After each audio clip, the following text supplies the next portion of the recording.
And the worm might be down there waiting for the next turnip you plant, or whatever you plant there, waiting to get into the roots, or whatever the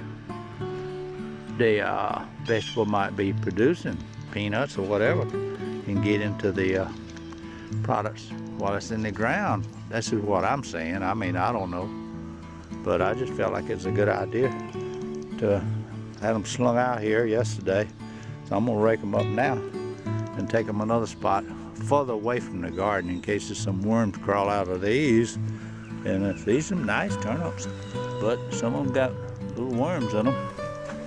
I was gonna eat some of them, put them in the freezer, but I said, I ain't gonna mess with them. You know, I ain't gonna fool with no worms and nothing I might be eating them. And I guess most people is like that. They don't want to eat nothing they don't see no worm in. And I'm kind of funny like that too, 'cause